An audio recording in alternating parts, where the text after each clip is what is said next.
mun yi ta'aziyya kuma za mu ƙara yi, kuma muna roƙon Allah subhanahu wataala ya ji kan musulmai, ya ji kan wanda aka rasa.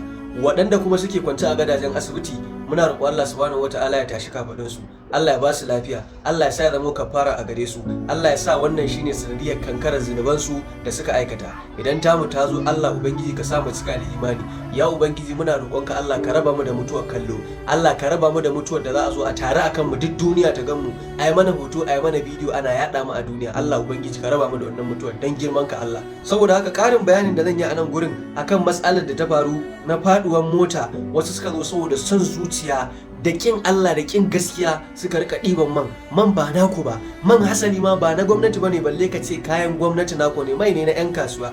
Motar mai saboda hauka da gidadanci ta faɗi, motar nan tana tafiya ta yi zafi, injin ta yi zafi, tankin ya yi zafi, ga yanayin gari zafi ake yi, mota ta faɗi. Ku zo ku rika sa bokitai na karfe da kofuna na karfe, wasu ma da kwanan sha suna karta suna ɗiba. Ya za a ce wuta ba ta tashi ba tsakani da girman Allah? Ai san zuciya ne irin wannan.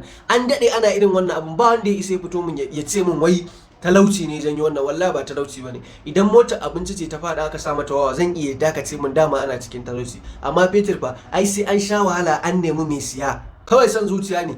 Mutanen mu dama an saba duk lokacin da mota ta faɗi, ko a cikin birni ko a ƙauye, wallahi in dai ba Allah ne ya taimaka da jami'an tsaro suka hana ba, wallahi dasa mata wawa ake, kwashe duk kayan amfani da ta zo da shi ake. Ai mutanen mu mun dade da wannan son zuciya, ba wani abu bane. Ya za a yi billahi lazi a unguwar da nake motar mai ta faɗi in dai a kusa da titi gidana yake, wallahi ba zan kwana a unguwar ba. Allah ne yake da mutuwa, kuma a ko ina mutuwa kake za ta same ka. Ta buɗa ma a cikin mahaifiyarsa ta ɗauke shi sai kai. Amma me ake gudu? Wahala ake gudu, kuma mutuwar kallo ake gudu. Yanzu sun zo sun mutu, gashi nan ana ta yada bidiyon su, kaga mutane sun kankare sun bushe, wuta ta cinye su.